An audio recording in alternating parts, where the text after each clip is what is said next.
کس کی اہمیت زیادہ ہے، حقوق العباد یا حقوق اللہ؟ دونوں یکساں اہمیت کے حامل ہیں. یعنی اس کائنات میں ہمارے رشتوں سے اخلاق پیدا ہوتا ہے. یعنی اخلاق کیا چیز ہے؟ ماں کے تعلق سے، باپ کے تعلق سے، اعزاء اقربا کے تعلق سے ہمیں صحیح رویہ اختیار کرنا ہوتا ہے. تو ہمارے جو رشتے ہیں اگر آپ غور کریں تو ان میں سب سے بڑا رشتہ کون سا ہے؟ وہ ہمارے خالق کا رشتہ ہے، جس نے ہم کو بنایا ہے، جس نے یہ زندگی دی ہے، جس نے یہ شعور دیا ہے، جس نے پھر وعدہ کیا ہے کہ اگر صحیح راستہ اختیار کرو گے تو میں ہمیشہ کی زندگی دے دوں گا. یہ وعدہ کیا ہے کہ وہ زندگی دے دوں گا لکم فیہا ما تشتہی انفسکم، جس میں جو چاہو گے خواہش پیدا ہوگی اور پوری کر دی جائے گی. تو اتنی بڑی نعمت دینے والی ہستی کا بھی تو آخر کوئی حق ہونا چاہیے. وہ حق کیا ہے آپ کی زندگی میں؟ چند عبادات ہیں. اگر آپ غور کریں تو 24 گھنٹے میں اگر آپ فرض نماز کو لے لیں، ظاہر ہے کہ وہی لازم کی گئی ہے، تو بحیثیت مجموعی شاید 35-40 منٹ بھی نہیں لگتے 24 گھنٹوں میں. یعنی روزمرہ کا حق تو یہی ہے، سال میں ایک مرتبہ روزے رکھنے، زندگی میں ایک مرتبہ حج کرنے کے لیے جانا ہے، یا آپ نے اپنے مال میں سے زکوٰۃ دینی ہے. تو یہ اللہ کے حقوق ہیں.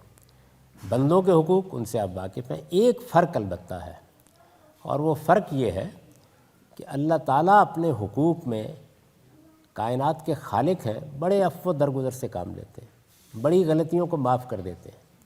ان سے اگر آپ معافی مانگیں تو بڑا امکان ہوتا ہے کہ وہ رحم فرمائیں گے. خود وعدہ فرمایا ہے انہوں نے کہ کتنا بڑا جرم کر کے آ جاؤ گے، یعنی جو اللہ سے متعلق معاملات ہیں، تو میں معاف کر دوں گا. میری رحمت سے تمہیں مایوس نہیں ہونا چاہیے.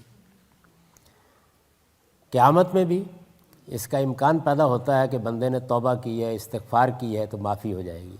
لیکن حقوق العباد کے معاملے میں معاملہ صرف اللہ کے ساتھ نہیں رہتا، اس میں معاملہ بندے کے ساتھ بھی ہو جاتا ہے.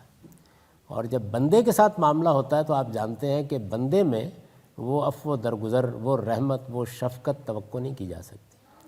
اس لیے ہمیں توجہ دلائی گئی ہے کہ اگر کوئی معاملہ بندوں کے ساتھ ہوا ہے، کسی کا حق مارا ہے، کسی کو کم تول کے دیا ہے، کسی کے ساتھ ملاوٹ کی ہے، تو یہ معاف نہیں ہوگی. نہ اس کو نمازیں معاف کرا سکتی ہیں، نہ اس کو روزے معاف کرا سکتے ہیں، نہ اس کو حج معاف کرا سکتا ہے. اس میں آپ کو تلافی کرنی ہوگی. جس کا حق مارا ہے وہ دینا ہوگا اس کو، اور اس سے معافی مانگنی ہوگی. اس کے بغیر اس کی معافی کا کوئی امکان نہیں ہے. بلکہ یہاں تک بتا دیا گیا ہے کہ اگر دنیا میں یہ معاملہ نہ ہو سکا تو قیامت میں اللہ تعالیٰ اس آدمی کے سپرد کر دے گا آپ کو، اور وہاں آپ کے پاس نہ دینے کے لیے کچھ ہوگا نہ لینے کے لیے کچھ ہوگا. آپ کو نیکیاں دینی پڑیں گی اور اس کی بدیاں لینی پڑیں گی. اس کے علاوہ کوئی تبادلہ ہو نہیں سکتا. تو اس میں چونکہ بندے کے ساتھ معاملہ ہے تو سب لوگوں کو اس میں بڑی احتیاط کرنی چاہیے. یعنی اللہ تعالیٰ نے جو بشارتیں دی ہیں، یہ فرمایا نا کہ روزے رکھتے ہو میں معاف کر دیتا ہوں، ایک جمعہ پڑھتے ہو میں اس میں بہت سے گناہ معاف کر دیتا ہوں. یہ اللہ سے متعلق گناہ ہوتے ہیں. نماز میں کوتاہی ہو گئی، روزے میں کوتاہی ہو گئی، اور اس طرح کا کوئی معاملہ جو بندے اور اللہ کے درمیان ہے اس میں کوئی معاملہ ہو گیا. لیکن انسانوں کے حقوق کا معاملہ یہ نہیں ہے. اس میں اللہ سے بھی معافی مانگنی ہے اور بندے سے بھی معافی مانگنی ہے، اور پھر اس کی تلافی ضروری ہے. یعنی آپ یہ نہیں کر سکتے کہ آپ نے 1-2 کنال کے پلاٹ پر قبضہ کیا اور اس کے ساتھ ہی عمرے کا ٹکٹ لے لیا اور یہ خیال کیا کہ وہاں یہ سب معاف ہو جائے گا. یہ نہیں ہو سکتا. آپ کو پلاٹ واپس کر کے پھر جانا ہے. یعنی چونکہ پلاٹ پہ قبضہ کر لیا گیا تھا، ملاوٹ کر دی گئی تھی، کسی کو دھوکہ دیا گیا تھا، فریب کیا گیا تھا، قوم کا پیسہ کھایا گیا تھا، تو اب کوئی عمرہ، کوئی حج، کوئی روزہ، کوئی لیلۃ القدر اس کو معاف نہیں کرا سکتی جب تک کہ آپ اس کو واپس نہیں کریں گے، اس شخص سے معافی نہیں مانگیں گے. اس کے بعد بھی، یعنی واپس کرنے کے بعد بھی اب آپ کو خدا سے معافی مانگنی ہے. اس کے لیے عمرہ کرنے کے لیے جائیے.